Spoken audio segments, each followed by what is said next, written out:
गुर प्यारी साध संगत जी। राधा स्वामी। वाणी स्वामी जी महाराज। सत्संग के वचन।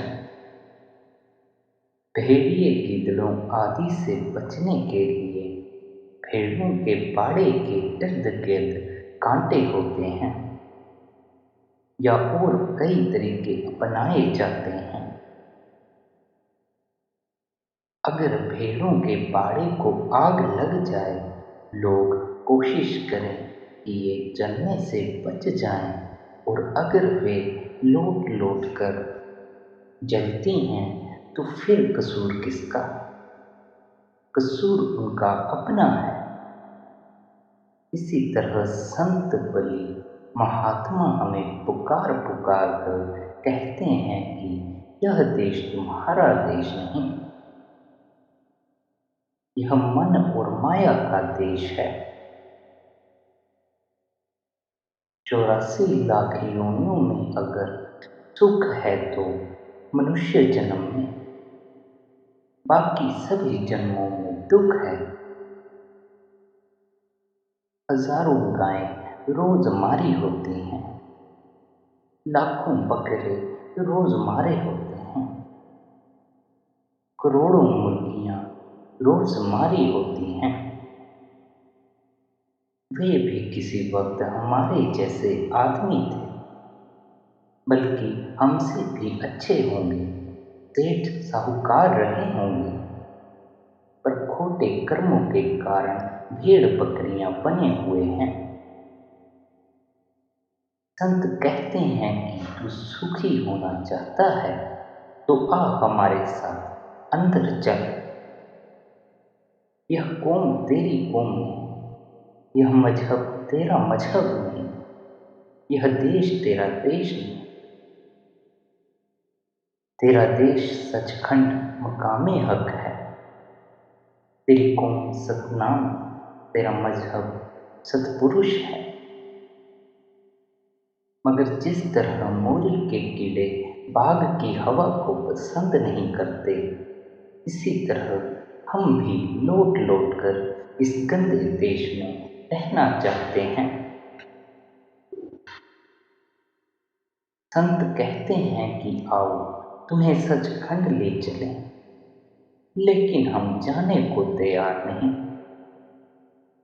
हाँ, अगर कोई यह कहे कि अमेरिका में ज़मीन मुफ्त मिलती है तो हम फौरन घर बार छोड़कर जाने के लिए तैयार हो जाएंगे।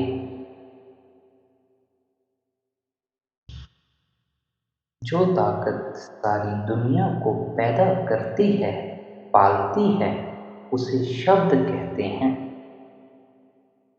मैंने पहले भी कई सत्संगों में बयान किया है कि शब्द दो किस्म का है, एक वर्णात्मक और दूसरा ध्वन्यात्मक। जो लिखा जाए, पढ़ा जाए, बोला जाए, चाहे वह किसी भी भाषा का हो, अरबी हो, फारसी हो या तुर्की हो, वह वर्णात्मक है। यह 4 किस्म का है: परा, पश्यन्ति, मध्यमा, वैखरी। पहला वह जो मन की सूक्ष्म वृत्ति के जरिए योगी जन नाभि में हिलोल उठाते हैं। दूसरा वह जो मन के जरिए हृदय में बोला जाता है। तीसरा वह जो मन के जरिए कंठ में धीरे धीरे बोला जाता है। और चौथा वह जो जुबान से बोला जाता है। ये चारों किस्म के शब्द वर्णात्मक हैं। जिस शब्द की महिमा गुरु नानक साहिब, कबीर साहिब, स्वामी जी महाराज, कई और कामिल फकीर और इस्लाम धर्म को मानने वाले करते हैं, वह इन चारों से परे है। वह सारी दुनिया को पैदा करता है, वह सबकी जानों की जान है। वह हिंदुओं, मुसलमानों और दूसरे धर्मों सबके अंदर है। लेकिन आंखों के पीछे पर्दा लगा हुआ है। यह सारी उम्र बाहर ही बाहर रहा, न पर्दा खोला, न अंदर गया, न सूरत शब्द के साथ जुड़ी, न मुक्ति हुई। जो संतों की राह है वह सभी के लिए एक है। हिंदू होकर जाओ, मुसलमान होकर जाओ या ईसाई होकर जाओ, वह कब मिलता है? जब हम अपनी आत्मा को तन और मन से ऊपर ले जाएं, तब मिलता है। हमारे 9 दरवाजे हैं, 2 आंखें, 2 कान, 2 नाक के सुराख, मुंह वगैरह।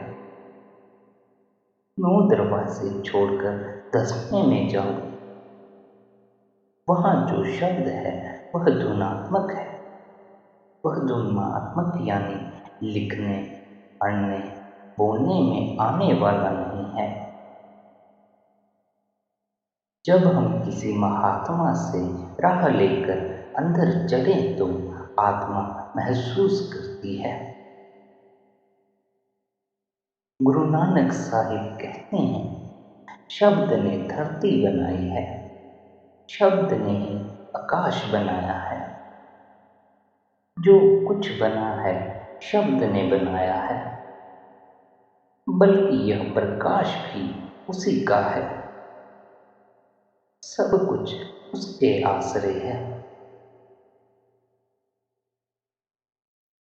अब शिष्य पूछता है कि जिस शब्द की आप तारीफ कर रहे हो वह कहाँ है? तो गुरु नानक साहिब कहते हैं, शब्द सबके अंदर है। चोरों, ठगों, बदमाशों के भी अंदर है। वे बाहर बैठे हुए हैं, उन्हें कोई फायदा नहीं। सभी मजहबी किताबों में शब्द की महिमा भरी पड़ी है, पर शब्द नहीं।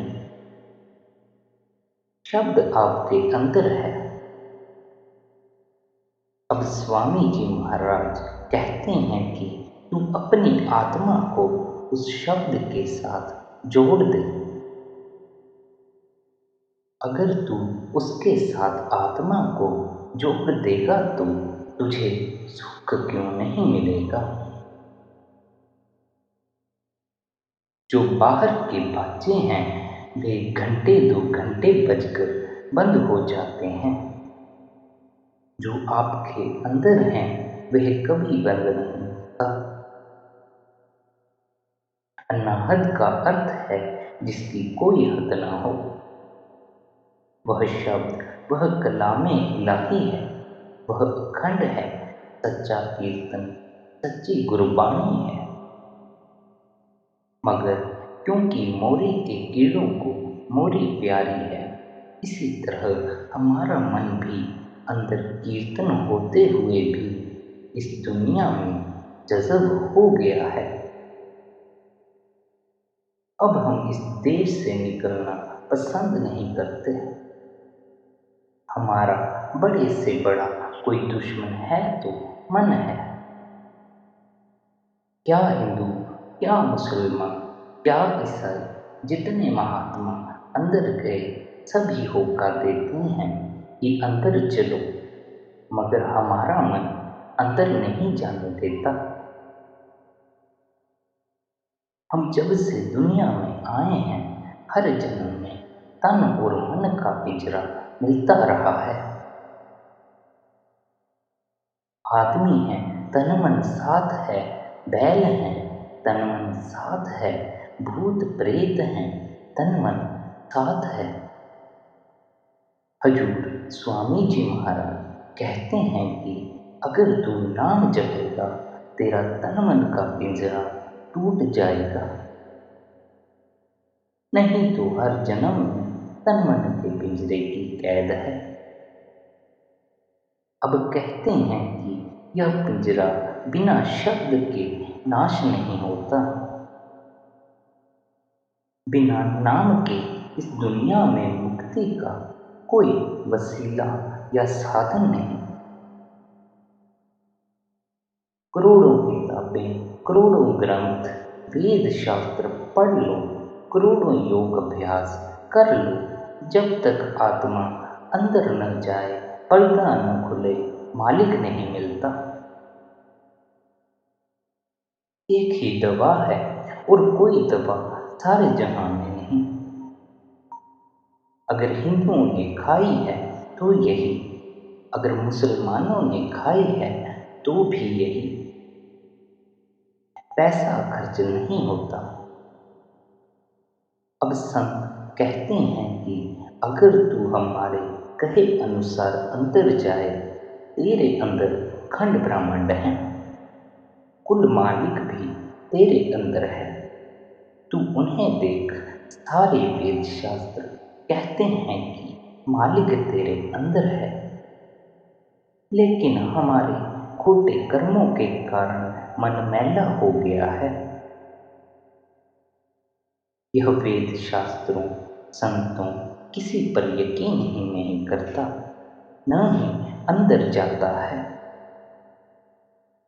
पूजा कहते हैं बर्तन को, करोड़ों प्रलय महाप्रलय हो गए, यह तन मन का पूजा हमारे साथ है। चाहे किसी योनि में भी जाओ, स्वर्गों में या नरकों में जाओ, तन मन साथ है।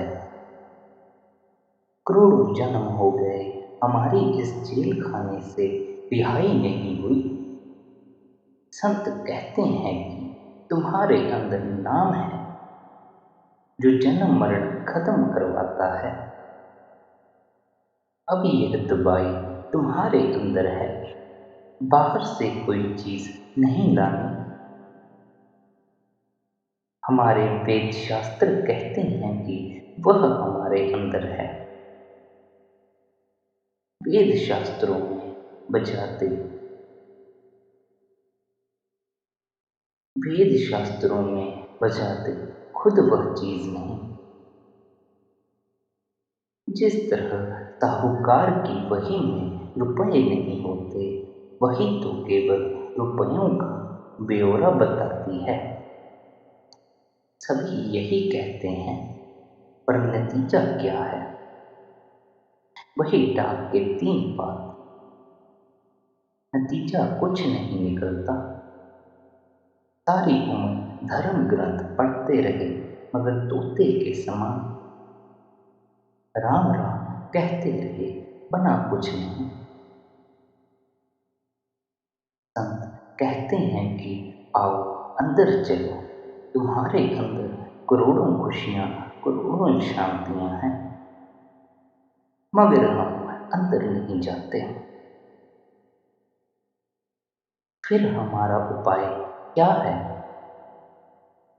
जब तक नाम की कमाई न की जाए, हमारी आत्मा मन के पिंजरे से आजाद नहीं होती। जो यह शरीर है, तेरी आत्मा इसमें रहती है। यह हमेशा रहने की जगह नहीं,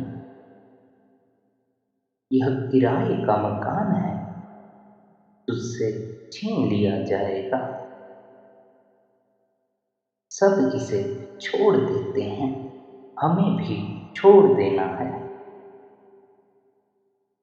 संत कहते हैं कि इस घर से होकर उस घर में चला जा, यह घर रहने वाला नहीं। अगर इस घर को छोड़कर उस घर में चला जाए तो तुझे हमेशा के लिए सुख हो जाए। वह लफानी है, वहां पहुंचकर फिर न आना है न जाना है। जब वे संत हमसे कोई तनख्वाह नहीं लेते, मजदूरी नहीं लेते, वे कहते हैं कि आओ तुम्हें ले चले, फिर भी हम न जाएं तो इतने अफसोस की बात है। वे कहते हैं कि ए पुरुष, तेरे अंदर 5 नौबतें, 5 कलमें, 5 शब्द हो रहे हैं। तू अपनी आत्मा को उन कलमों के साथ जोड़ दे। 5 शब्द का भेद ही शम्स तबरेज, मौलाना रूम, मदन दास, गरीब दास, ख्वाजा हाफिज का था। अन्य मुसलमान फकीर जो भी मालिक से मिले हैं, 5 शब्द के जरिए ही मिले हैं। आप अनंदू साहिब में रोज पढ़ते हो, जब तू शब्द की लज्जत लेगा तो 5 दूत काम, क्रोध, लोभ, मोह, अहंकार काबू में आ जाएंगे और जो काल की सीमा है तू उससे पार हो जाएगा। कबीर साहिब कहते हैं, इसके अंदर 5 शब्द बज रहे हैं। जब तू यहाँ दोनों आंखों तक जाएगा, वहां पहली नौबत शुरू होगी। सचखंड तक 5 पूर्ण हो जाएंगी। उस खुदा ने आंखों के पीछे पर्दा लगाकर हमें बाहर निकाल दिया है। कहते हैं, फिर वह दरवाजा किस तरह खोलता है। वह आदमी का चोला पहनकर उपदेश देकर दरवाजा खोलता है। वह क्या दवा देता है। तेरे अंदर 5 शब्द बज रहे हैं। यही कई मुसलमान फकीर कहते हैं। यह नहीं कि हिंदू गए हैं, मुसलमान नहीं गए। नहीं, सब गए हैं। एक ही नियम है जो युगों युगों से चला आया है और चलता रहेगा। सभी गुरु, सभी कामिल फकीर, महात्मा कहते हैं कि तेरे घट में 5 शब्द हैं। बाहर तलाश न कर, अंदर जा, पर्दा खोल। यह दुनिया हमारा घर नहीं, यह तो सारा मन माया का देश है। हमारा घर सचखंड सतनाम है। हम उस समुद्र की बूंद हैं। कहते हैं, इस वजूद में अभ्यास करके वहां पहुंच जा। वह न प्रलय में ढहता है, न महाप्रलय में। इसलिए उसका नाम सतनाम है। आसान से आसान रास्ता है। न काम काज का हर्ज होता है, न कौम का, न मजहब का। नाम में कशिश है, लज्जत है। अगर आप अपनी आत्मा को उसके साथ जोड़ दो तो वह खुद ब खुद खींच लेगा और आपको वहां ले जाएगा जो आपका असली घर है। और किसी साधन की जरूरत नहीं। राधा स्वामी जी।